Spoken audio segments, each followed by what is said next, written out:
आप सभी का फिर स्वागत है star GS academy online classes में। जो पिछला टेस्ट जो हुआ था फिजिक्स से यानी भौतिक शास्त्र से आपका टेस्ट लिए थे मैंने। उसमें बहुत से बच्चे भाग लिए। जो हम टेस्ट आपको 7 से 9 शाम में प्री टेस्ट लेते हैं, उसमें क्लास देखा जाए 10th, 11th एंड 12th के छात्र जिनका पेपर 2021 में है, उनके लिए मैंने फ्री टेस्ट का आयोजन करते हैं। अगर आप भी चाहते हैं इस मुहिम से जुड़े तो दिए गए व्हाट्सएप नंबर पे नाम, उसके बाद डिस्ट्रिक्ट के नाम लिखकर आप मेरे पास सेंड करें। हम आपको ग्रुप में जोड़ेंगे। अगर आपके पास कितना हिम्मत है, जज्बा है, आप कितना तैयारी किए हुए हैं, सब बताइए हमारे स्टार जीएस अकेडमी आपको। अगर आप में जज्बा है, हिम्मत है कुछ करने का, तो गिफ्ट जीतने का भी मौका है। और जितना हो सके दोस्तों के पास शेयर कीजिए। और हमारा एक मास्टर प्लान आ रही है 70 दिन में 70% पाएँ 15 अक्टूबर से। उस मुहिम में बच्चे को जोड़े कि हम चाहते हैं कि हमारा स्टार जीएस अकेडमी एक बड़ा फैमिली हो, एक परिवार हो, जो हो सकता है आपके सपोर्ट और आपके सहयोग से। सभी दोस्तों के पास शेयर करें। और अभी आप चैनल पर नए हैं तो सब्सक्राइब सुनिश्चित कर लें और बेल आइकन ज़रूर दबा दें। और आज जो क्लास हम जो आपसे लेते हैं टेस्ट, वो फ्री सेवा, आप अपने घर पे बैठे हुए आप टेस्ट दे सकते हैं अपने फ़ोन के माध्यम से, क्योंकि हम लेते हैं ऑनलाइन फ्री टेस्ट, जिसमें 10th, 11th और 12th के बच्चे के लिए ये टेस्ट व्यवस्था कराया गया है हमारे स्टार जीएस अकेडमी की ओर से। उसमें लिखना पड़ता है, सिर्फ लिंक पर क्लिक करने के बाद उसमें नाम लिखना पड़ता है, आप देख पा रहे होंगे। क्लास का नाम लिखना पड़ता है, एड्रेस लिखना पड़ता है, डिस्ट्रिक्ट का नाम और मोबाइल नंबर। उसके बाद हमारे पास सबमिट करने के बाद उसके प्रश्न रहते हैं। जो प्रश्न देखा जाए 15 प्रश्न अभी पूछते हैं, लेकिन 1 अक्टूबर से 1 तारीख से आपके लिए जो है वो 100 प्रश्न के आपको टेस्ट होगा। उसके बाद हम प्रश्न की बात कर लेते हैं। प्रश्न नंबर 7 है।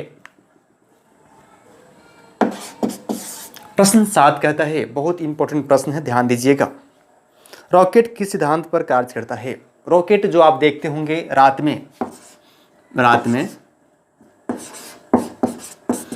में रॉकेट उड़ता है आसमान में। जैसे ये रॉकेट है, देखते हैं नीचे पीछा बहुत धुआं फेंकता है, यानी फ्लो निकलता है, क्या ईंधन फेंकता है पीछे, और आगे की ओर फास्ट चलता है, स्पीड चलता है। ये रॉकेट है, जितना तेज से धुआं फेंकेगा पीछे की ओर उतना स्पीड चलता है। रॉकेट किस सिद्धांत पर कार्य करता है? उससे किसके कारण, किस सिद्धांत के कारण उड़ता है, उसका नाम क्या है? जो प्रश्न पूछ रहा है 7 नंबर, उसका नाम है संवेग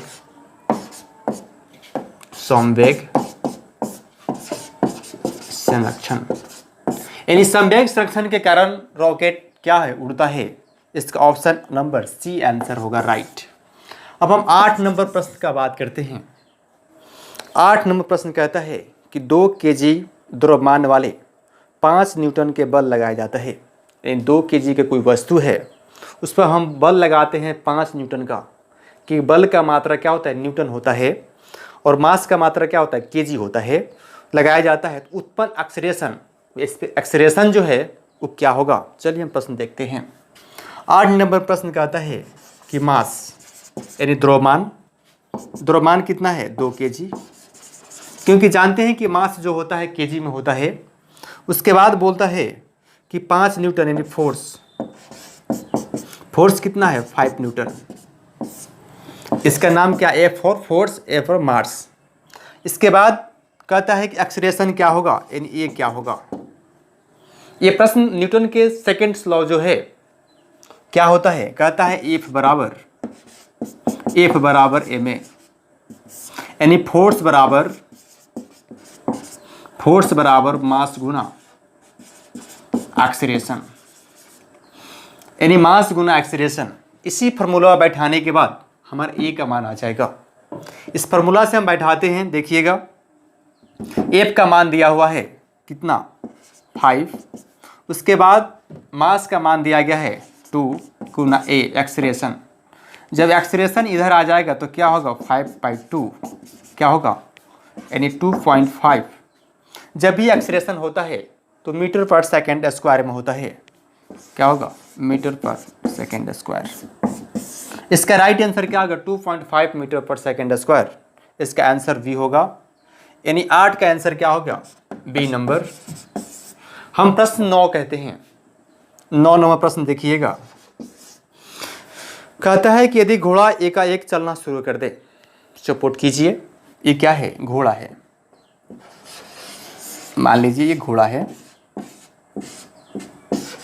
ये घोड़ा है। क्या है? घोड़ा है। कहता है कि घोड़ा, सपोर्ट जैसे बने, घोड़ा एकाएक चलना शुरू कर दे तो घोड़े पर सवार व्यक्ति, ये क्या है? व्यक्ति है।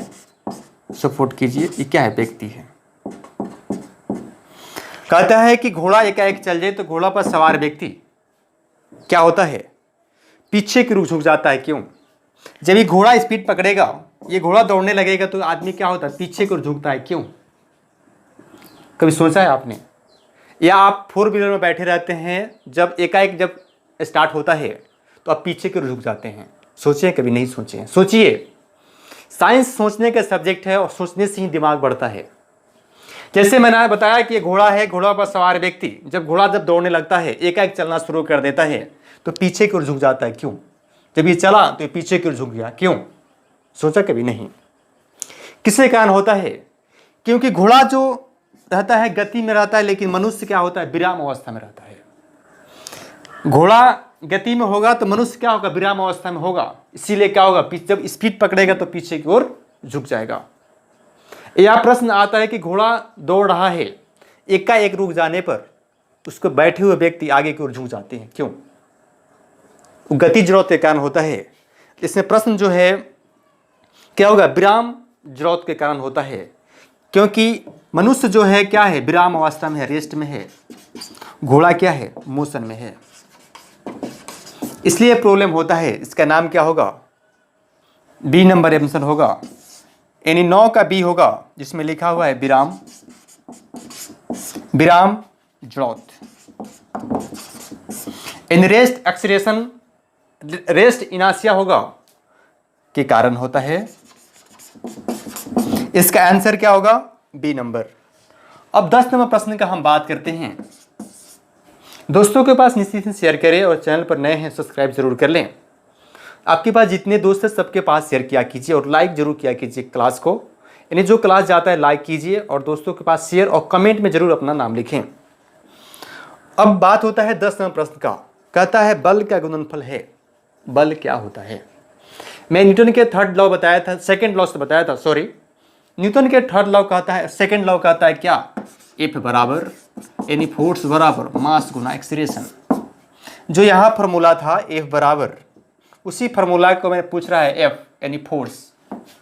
एफ फॉर क्या होगा? फोर्स यानी बल। बल गुणनफल किसका है? द्रव्यमान और एक्सीलरेशन यानी त्वरण का। किसका? त्वरण का। यानी इसका आंसर क्या होगा? द्रव्यमान गुना त्वरण। देखिए तो किस में है?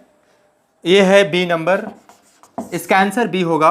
यानी 10 का आंसर क्या होगा? बी होगा। और बात कर लेते हैं प्रश्न नंबर 11 का। ये फिजिक्स का टेस्ट हो रहा है, फिजिक्स का डिस्कशन है। प्रश्न नंबर 11 कहता है एक बीकर होगा, यहाँ जो टब होता है, एक बीकर में पानी पर बर्फ तैर रहा है। सपोज कीजिए ये क्या हो गया? ये मेरा बीकर हो गया। इसमें क्या है? पानी रखा हुआ है। देखिए तो क्या है? पानी रखा हुआ है। कहता है कि एक बीकर है जो टॉप बोला जाता है, यानी बीकर कहिए या बीकर कहिए, यानी टॉप इसको कह सकते हैं, या बोतल कह सकते हैं, या बाल्टी कह सकते हैं। ओके। कहता है कि उस पर पानी पर बर्फ के टुकड़े तैर रहे हैं।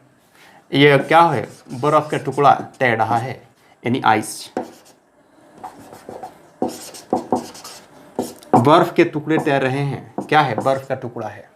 कहता है कि एक बीकर में बर्फ के टुकड़े तैर रहे हैं, तो संपूर्ण पिघल जाने पर तल में क्या परिवर्तन हो जाएगा? क्योंकि जानते हैं कि बर्फ जो होता है 1/10 भाग तैरता है। इसका शेषफल कितना होगा? 9/10 भाग कहाँ रहता है? अंदर रहता है।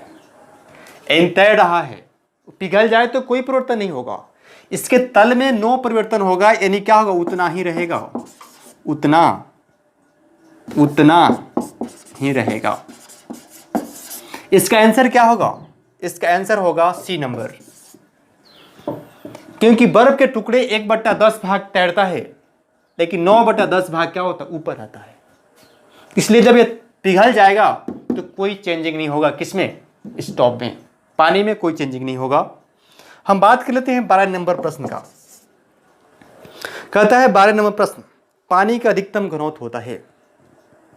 पता है पानी जम जाने के बाद भी मछलियां जिंदा रहता है, क्यों? क्योंकि यहां बता रहा है कि पानी का अधिकतम घनत्व कितना होता है? 4 सेंटीग्रेड। पानी का अधिकतम घनत्व 4 सेंटीग्रेड होता है।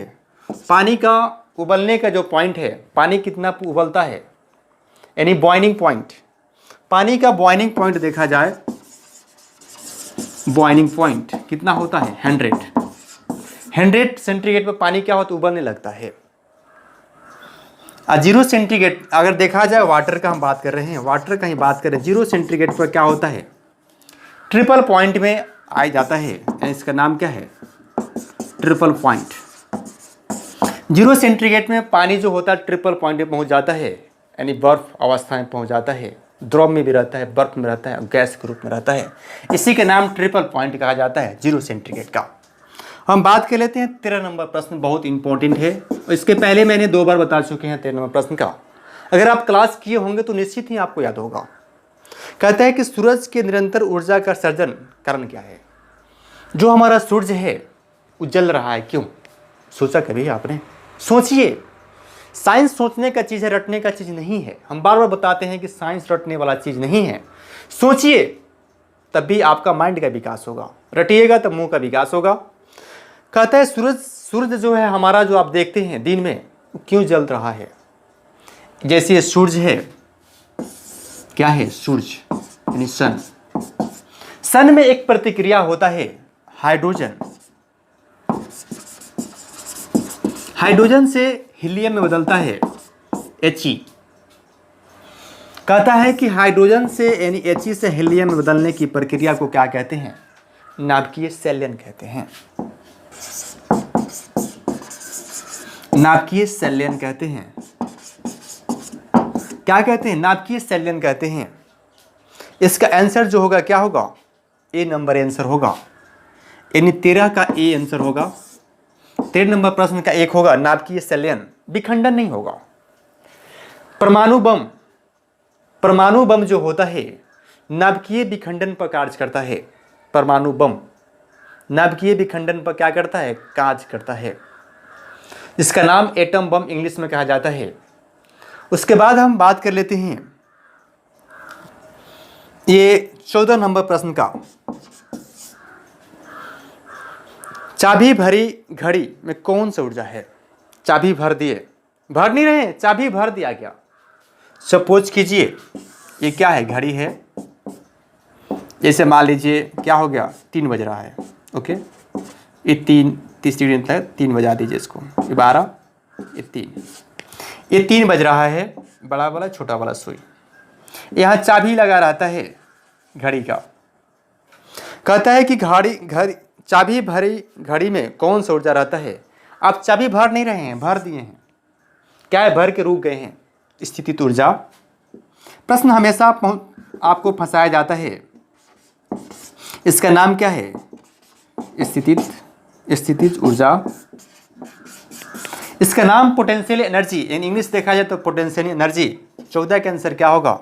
14 का आंसर वी होगा। हम बात कर लेते हैं प्रश्न नंबर 15 का। कहता है 15 प्रश्न, निम्नलिखित में से गतिज ऊर्जा नहीं है। इसमें किसमें गतिज ऊर्जा नहीं है? यानी क्या है? काइनेटिक एनर्जी नहीं है। यानी क्या है? गति ऊर्जा क्या है? नहीं है। यानी गतिज ऊर्जा नहीं है। क्या है? स्थितिज ऊर्जा है। प्रश्न पूछ रहा स्थितिज ऊर्जा किसमें है? पहला ऑप्शन देखिए, कहता है चलती हुई गोली। बात सही है। जब गोली चला रहे हैं तो क्या स्पीड है उसमें? तो गति है। तो गतिज ऊर्जा है वो, इसलिए गलत है। बहता हुआ पानी में गति है, पूछ रहा है नहीं है, यानी पूछ रहा है क्वेश्चन में गतिज ऊर्जा नहीं है, यानी पोटेंशियल एनर्जी खोजना है आपको, यानी क्या खोजना है, स्थितिज ऊर्जा। चलता हुआ हथौड़ी में गति है, लेकिन ताना हुआ धनुष में क्या गति है, नहीं। इसका राइट आंसर डी होगा, डी, यानी 15 का डी होगा। हम प्रश्न 16 देखिएगा, बहुत इंपॉर्टेंट है। जब एक चल वस्तु गतिज ऊर्जा दूनी कर दी जाए, अब किसका बात कर रहा है, काइनेटिक एनर्जी, काइनेटिक। 16 प्रश्न कहता है कि जब एक चल वस्तु की गतिज ऊर्जा दूनी कर दी जाए तो गतिज ऊर्जा क्या हो जाएगा। देखिए क्या हो जाएगा, यानी गतिज ऊर्जा कहता है एक चल वस्तु की गति ऊर्जा दूनी कर दी जाए तो गतिज ऊर्जा बराबर होता है के ई बराबर 1/2 mv²। ठीक, इस प्रश्न में होता कि अगर वस्तु की गति दूनी कर दी जाए, क्या है, वेलोसिटी। मास की बात नहीं हो रहा है, कह रहा है गति, इन गति का अर्थ क्या है, वेलोसिटी, वेलोसिटी यानी गति क्या कर दी जाए, दूनी कर दी जाए। तो के ई बराबर 1/2 हटा दीजिए, कांस्टेंट है, क्योंकि जब फार्मूला का जब यूज करते हैं हम किसी चीज को, तो उसमें कांस्टेंट मान को हटा देते हैं, mv²। कह रहा है कि mv², इसके जगह दूना कर दी जाए तो 2 के स्क्वायर क्या होगा, 4। तो के ई बराबर कितना होगा, 4 गुनी हो जाएगा। इसका आंसर क्या होगा, 4 गुनी होगा। एक बार फिर समझ लें, के ई बराबर 1/2 mv²। जब हम फार्मूला की यूज करेंगे तो कांस्टेंट मान को जो वैल्यू होगा उसको हटा देंगे, के ई बराबर 1/2 v²। तो कह रहा है कि के ई बराबर क्या, दूना कर दिया जाए, वेलोसिटी दूना कर दो, दूना क्या उतना होगा, 4। आंसर क्या होगा, 4 गुनी हो जाएगा। अब प्रश्न पूछेगा कितना गुना वृद्धि हुआ, कितना गुना वृद्धि हुआ, 3 गुना वृद्धि हुआ। अब प्रश्न 16 हो गया। 17 नंबर प्रश्न देखिएगा, बहुत सभी प्रश्न बहुत इंपॉर्टेंट है और बहुत इजी प्रश्न थे, आपसे बहुत बच्चे कम प्रश्न नंबर लाए इसमें। उसके बाद हम 17 नंबर प्रश्न का बात करते हैं, दूध से क्रीम निकालना कौन सा बल लगता है। जब मैं पिछला क्लास फिजिक्स का कराया था उसमें बताया था मैंने अभिकेंद्रीय बल और अपकेंद्रीय बल, फिर बता देते हैं। अभिकेंद्रीय बल, अभिकेंद्रीय बल एक होता है अपकेंद्रीय बल, अपकेंद्रीय बल। ये दोनों बल आपको हमेशा कंफ्यूज आते हैं, आप हमेशा इस दोनों के चक्कर में आपका दिमाग के नट ढीला हो जाते हैं, पर याद नहीं होते हैं। हम जानते हैं कि याद नहीं होते हैं, क्योंकि हमको पता है, एक्सपीरियंस है कि बच्चा को कहाँ पे याद नहीं होता है। आप जुड़े रहिए स्टार जीएस एकेडमी से। अभिकेंद्रीय, अभी क्या है, अभिकेंद्रीय, अपकेंद्रीय, अप और अभी निकाल लीजिए, ठीक है, ध्यान दीजिएगा, अभी और अप निकाल लीजिए। अभी मैंने अभी बाहर से आया, कहां से आया, अभी मैंने बाहर से आया, इसका अर्थ क्या है, इसका अर्थ यह है अभी बाहर से आया, यानी बाहर से अंदर की ओर लगने वाले बल को, यानी बाहर से अंदर की ओर लगने वाले बल को अभिकेंद्रीय बल कहते हैं। बाहर से अंदर की ओर लगने वाले बल को अभिकेंद्रीय बल कहते हैं। जब कोई व्यक्ति साइकिल जब चलाता है, जब घुमान पर घूमता है तो किधर मुड़ता है, बाहर से अंदर की ओर क्या होता है, उसका फोर्स लगता है सेंट्रल की ओर, किसके कारण, अभिकेंद्रीय बल। अब बात होता है अपकेंद्रीय बल। अप का अर्थ है अंदर, अंदर से बाहर की ओर लगने वाले बल क्या कहते हैं, अपकेंद्रीय बल कहते हैं। सेंट्रल से बाहर की ओर लगने वाले बल क्या कहते हैं, अपकेंद्रीय बल कहते हैं। जो हमारा प्रश्न जो है देख लीजिए, कहता है दूध से क्रीम निकालना। हम बताए थे इस प्रश्न को, जैसे मान लीजिए ये टॉप है, इसमें दही, जैसे क्या है, दूध है, आप इसको रख के नचाते हैं, इसका बल कहाँ लगता है, केंद्र से, और कहाँ लगता है, बाहर की ओर लग रहा है, केंद्र से बाहर की ओर लग रहा है, इस फर्श पे लग रहा है बल नचाने के बाद, तब ना इसमें मक्खन निकलता है, यानी क्रीम निकलता है। कौन बल होगा, अपकेंद्रीय बल। इसका राइट आंसर क्या होगा, अपकेंद्रीय बल। इसका आंसर बी होगा 17 का। कमेंट निश्चित करें और लाइक निश्चित किया करें क्लास को, क्योंकि हमसे बेहतर कोई पढ़ाता है तो ज़रूर कमेंट करके बताएं, क्योंकि हम लगता है कि हमसे बेहतर कोई नहीं पढ़ा सकता है। कहीं पढ़ाता भी है तो उससे ही पढ़िए, लेकिन अगर हम उससे सबसे अच्छा पढ़ाते तो हमसे निश्चित ही पढ़िए और दोस्तों के पास निश्चित ही शेयर कीजिए। अब हम बात कर लेते हैं प्रश्न नंबर 18 का। ये तो आपको समझ में आ गया होगा। कहता है लोलक की आवर्तकाल अवधि एंड टाइम पीरियड देखा जाए। सिंपल हार्मोनिक मोशन का क्लास आपके फिजिक्स आ चुका है, देखना हो तो आई बटन में चल रहा हो क्लास, निश्चित ही देखें सिंपल हार्मोनिक मोशन। मैंने सिंपल हार्मोनिक मोशन के बारे में बताया था। जैसे ये सिंपल हार्मोनिक मोशन मैंने बताया था कि ये सिंपल हार्मोनिक मोशन है, ये क्या है, इसका लंबाई है, ये क्या है, ये जहाँ तक जाता है इसको लास्ट पॉइंट कहा जाता है। इसके बारे में मैंने क्लास आपको करा चुके हैं, जरूर इसके बारे में क्लास आप देखे होंगे। कहता है कि लोलक की आवर्तकाल लंबाई किस पर निर्भर करता है, ये इसका नाम क्या है, लंबाई। इन लोलक की किस पर डिपेंड करता है, लंबाई पर डिपेंड करता है। इसका आंसर क्या होगा, बी नंबर। इसका डिटेल इसलिए नहीं किए क्योंकि क्लास हम स्टार जीएस एकेडमी के प्लेलिस्ट बना हुआ है, फिजिक्स के क्लास से मैंने पढ़ा दिया है सिंपल हार्मोनिक मोशन। जरूर क्लास को देखे जाकर और आपको खुद समझ में आ जाएगा, इसलिए उसका डील नहीं किया आपके पास। यानी इसका आंसर क्या होगा, बी, यानी लंबाई पर निर्भर करता है। प्रश्न हम अनेस का बात करते हैं। कहता है किसी सरल आवर्त की लंबाई 4% बढ़ा दी जाए तो टाइम पीरियड क्या होगा। ये भी क्वेश्चन हम उसमें करा दिए हैं, पर हम आपको फिर बता रहे हैं, ध्यान दीजिएगा। कहता है कि अब t यानी आवर्तकाल बराबर होता है 2 पाई रूट अंडर L/G। ये फार्मूला है। टाइम पीरियड बराबर होता है, लोलक की लंबाई निकालने के लिए इसी फार्मूला का यूज किया जाता है। फार्मूला बहुत इंपॉर्टेंट है, याद रखिएगा। t बराबर 2 pi root under L/G। L क्या है, लंबाई है, G क्या है, गिफ्ट ड्यू टू ग्रेविटेशन है, एक्सीलरेशन। ये क्या है, 2 पाई के मान 22/7। हम प्रश्न से इसी से हम हल कर रहे हैं। पूछता है, ध्यान दीजिए, यदि किसी लोलक की लंबाई यानी एल का मान दिया हुआ है 4%, तो ये पाई कांस्टेंट को हटा देते हैं, डायरेक्ट लिखते हैं L/G। L/G इसको क्या कर रहा है, 4% बढ़ा दे रहा है। तो यहाँ देखिए t बराबर √4। जब √4 करें तो कितना होगा, 2 हो जाएगा, एंड t का मान कितना होगा, 2%। क्या होगा, 2%। इसका आंसर 2% होगा, सी नंबर आंसर राइट होगा इसका।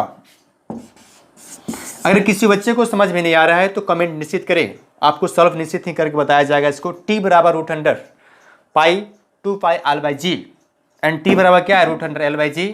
तो L का मान दिया गया, लेंथ का मान कितना, 4% वृद्धि हो रहा है, तो 4% तो t बराबर कितना, 2%। आंसर क्या होगा, 2%। याद मत कीजिए, कभी भी याद मत कीजिए, जब स्टार जीएस एकेडमी आप जुड़े हुए हैं तो याद करने की कोई जरूरत नहीं है। हम राइट कंटेंट देते हैं, प्रूफ के साथ देते हैं, कैसे 4%, कैसे 2%, आपके सामने प्रूफ हुआ ना। हम बात कर लेते हैं प्रश्न नंबर 20।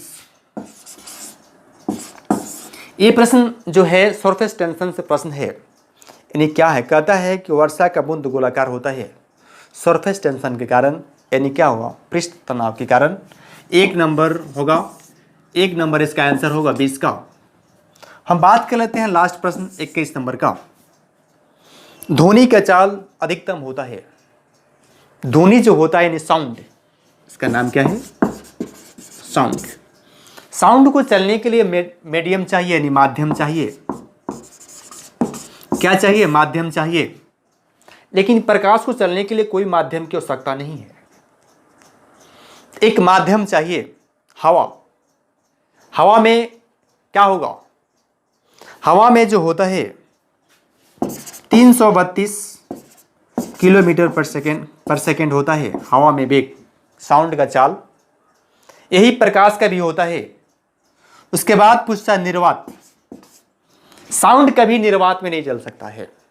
साउंड जो है यानी गति, ध्वनि जो है कभी निर्वात में नहीं चलेगा, वैक्यूम पे नहीं चलेगा।